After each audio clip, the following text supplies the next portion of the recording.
வணக்கம். இன்றைக்கி பதிவில் நாம் சேமியா உப்புமா எப்படி உதிரி உதிரியாக பர்ஃபெக்டாக செய்யலான்றதை பற்றி தான் இன்றைக்கி பதிவில் பார்க்க போகிறோம். இதில் சொல்கிற டிப்ஸை நீங்கள் ஃபாலோ பண்ணாலே உங்களுக்கும் சேமியா உப்புமா கொஞ்சம் கூட ஸ்டிக்கினஸ் இல்லாமல் வரும். ஹலோ வீவர்ஸ், வெல்கம் டு காப்பியாஸ் வில்லேஜ் கிச்சன்.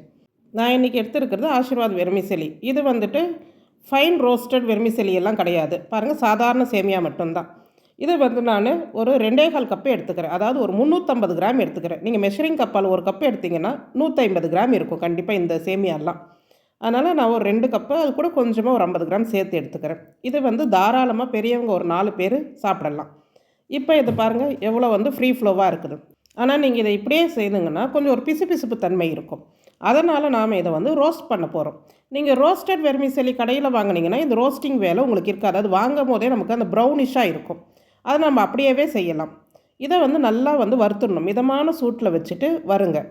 அலுமினியம் கடாய், திக்கான அலுமினியம் கடாயாக இருந்தால் இந்த ரவை சேமியாலாம் வறுக்கிறதுக்கு ரொம்பவே பெஸ்ட்டானது தான். இந்த மாதிரி ஸ்டீல் வானலியில் வறுக்கும் போது ரொம்ப மிதமான சூட்டில் வச்சு கொஞ்சம் பொறுமையாக வருங்க.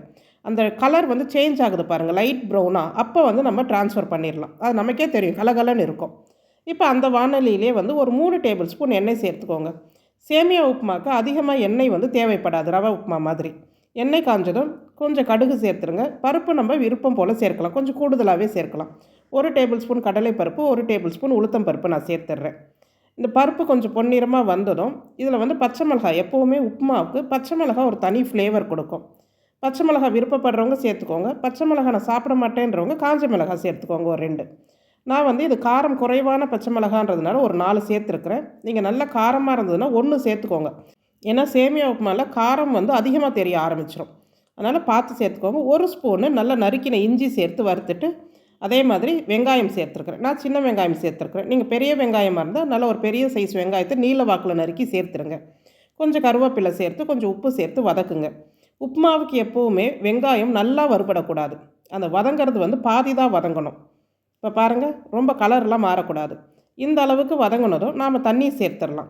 சேமியா உப்புமாவுக்கு நீங்கள் 1 கப்புக்கு 1.25 கப்பு தண்ணீர் சேர்த்திங்கன்னா கரெக்டாக இருக்கும். ஒரு சில சேமியாவுக்கு 1 கப்புக்கு 1 கப்பு தண்ணீரே சரியாக இருக்கும். நீங்கள் 1.5 கப்பு லெவலுக்கெல்லாம் போகவே தேவையில்லை. அதிகமாக சேமியா எடுக்கிறீங்க அப்படின்னா 1க்கு 1 ரேஷியோ கரெக்டாக இருக்கும். ஸோ இந்த மாதிரி நான் 3 கப்பு தண்ணீர் சேர்த்துருக்கேன். கொஞ்சமாக உப்பு. அதே மாதிரி சேமியா உப்புமாவுக்கு உப்புமே கூடுதலாக சேர்க்கக்கூடாது. ரவா உப்புமா மாதிரி குறைவாக தான் சேர்க்கணும். அது பாருங்கள், நல்லா ரோலிங் பாயில் வர வரைக்கும் விட்டுடுங்க. கொதிக்க ஆரம்பித்ததுக்கப்புறம் 1 நிமிஷம் அதை நல்லா கொதிக்க விடுங்க.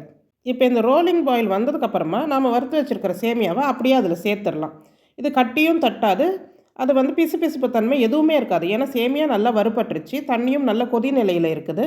அதனால் தைரியமாக நீங்கள் அப்படியே கொட்டிட்டு அதுக்கப்புறமா கூட கிளறலாம். பாருங்கள், உதிரி உதிரியாக ஆகிடுச்சு போட்ட உடனே. அப்படியே ஒரு மிக்ஸ் பண்ணி விட்டுட்டு மூடி வச்சு ஃப்ளேமை மீடியம் ஃப்ளேமுக்கு வச்சுருங்க. மீடியம் ஃப்ளேமில் வச்சு ஒரு 3-4 நிமிஷம் அப்படியே வேக விடுங்க. இப்போ ஒரு 4 நிமிஷம் போல் நான் வேக விட்டுருக்குறேன். இப்போ பாருங்கள், ஓரளவுக்கு 80% அதில் வாட்டர் ஃபுல்லாகவே இழுத்துருச்சு. தண்ணி எல்லாமே இழுத்துருச்சு. சேமியாவுமே 3/4 பதம் வெந்துருச்சு. அதில் இன்னுமே கொஞ்சம் ஈரப்பதம் இருக்குது. இதை மறுபடியுமே மூடி போட்டு இன்னும் கொஞ்சம் லோ ஃப்ளேமில் வச்சு ஒரு 2-3 நிமிஷம் அப்படியே விட்டுறலாம் நம்ம. அவ்வளோதான், நம்மளுடைய சேமியா உப்புமா நல்ல பொலன்னு எப்படி ரெடி ஆகிடுச்சு பாருங்கள். சேமியாவும் நல்லா வெந்திருக்கும். அதில் கொஞ்சம் கூட அந்த ஸ்டிக்கினஸ்ன்றது கொஞ்சம் கூட தெரியாது. நீங்கள் இந்த மாதிரி செய்தீங்கன்னா ரொம்ப சுவையாகவே இருக்கும் சாப்பிட்றதுக்கு. இதில் முட்டை சேர்க்கணுன்னா முட்டை வறுத்து இது மேலே கூட நீங்கள் சேர்க்கலாம். வெஜிடபிள்ஸ் சேர்த்து பண்ணலாம், நம்மளுடைய விருப்பம் தான். குழந்தைகளுக்கு கொடுக்கும்போது நாட்டு சர்க்கரை சேர்த்து கொடுங்க. நான் என் பையனுக்கு எங்கள் வீட்டில் அவங்களுக்கெல்லாம் நாட்டு சர்க்கரை சேர்த்து தான் கொடுப்பேன் நான். எனக்கு சர்க்கரை சேர்த்து சாப்பிட பிடிக்காது. அதனால் நான் எப்போவுமே சட்னி, சாம்பார் அந்த மாதிரி தான் நான் சேர்த்துப்பேன். இது இட்லி தோசைக்கு அரைச்ச சட்னி, கார சட்னி, அது கொஞ்சம் சேர்த்துட்டு பச்சை சட்னி, வெறும் வெங்காயம், சின்ன வெங்காயம், தக்காளி, ஒரு காஞ்ச மிளகாய், உப்பு போட்டு அரைச்சிட்டு அதை நீங்கள் மிக்ஸ் பண்ணி சாப்பிட்டாலுமே அவ்வளோ ஒரு சுவையாக இருக்கும். இதை செய்யாதவங்க ட்ரை பண்ணி பாருங்கள். எனக்கு ரொம்ப பிடிச்ச காம்பினேஷன் சாம்பார். நல்ல கட்டியான சாம்பார் இருந்துச்சுன்னா, இல்லை சுண்ட வச்ச சாம்பார் இருந்துச்சுன்னா உப்புமாவுக்கு ஒரு பெஸ்ட்டு காம்போவாக இருக்கும். ட்ரை பண்ணி பாருங்கள். பிடிச்சிருந்தால் லைக் பண்ணுங்கள். நன்றி.